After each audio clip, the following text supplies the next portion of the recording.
প্রিয় শিক্ষার্থী বন্ধুরা, আসসালামু আলাইকুম। আশা করি আল্লাহর রহমতে আপনারা সকলে ভালো আছেন।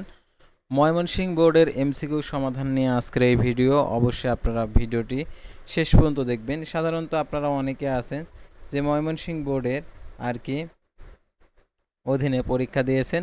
তো ময়মনসিংহ বোর্ডের অধীনে পরীক্ষা দিয়েছেন, আপনার কয়টি শর্ট কারেক্ট হয়েছে তো আজকের এই ভিডিওটির মাধ্যমে দেখতে পারবেন।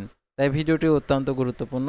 ভিডিও শুরুর প্রথমে আপনি যদি এইচএম এক্সপ্লেইন এই চ্যানেলে নতুন দর্শক হয়ে থাকেন তাহলে অবশ্যই আমাদের এই চ্যানেলটিকে সাবস্ক্রাইব করে রাখবেন, notification bell button all press করে রাখবেন, ভিডিওটিতে লাইক করে দিবেন।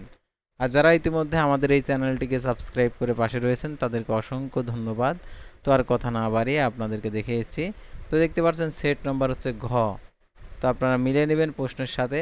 একের হচ্ছে গ অ্যান্সার, দুয়ে দেখতে পারছেন গ, তিনের হচ্ছে ক, চারের দেখতে পারছেন ঘ, পাঁচের দেখতে পারছেন ক, ছয়ের দেখতে পারছেন এখানে ক, সাতের দেখতে পারছেন এখানে, 13 দেখতে পারছেন খ, 12-র ক, তারপরে 11-র ক, তারপর হচ্ছে 10-এর হচ্ছে গ, 9-এর ক, 8-এর হচ্ছে গ, তারপরে দেখতে পারছেন 7-এর হচ্ছে গ।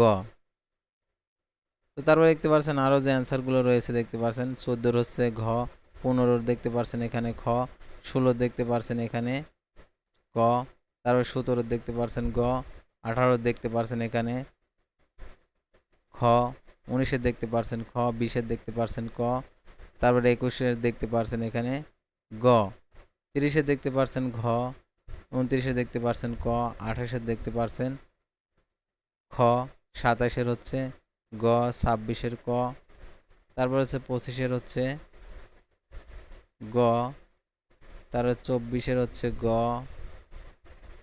23-এর হচ্ছে ঘ, 24-এর হচ্ছে ক।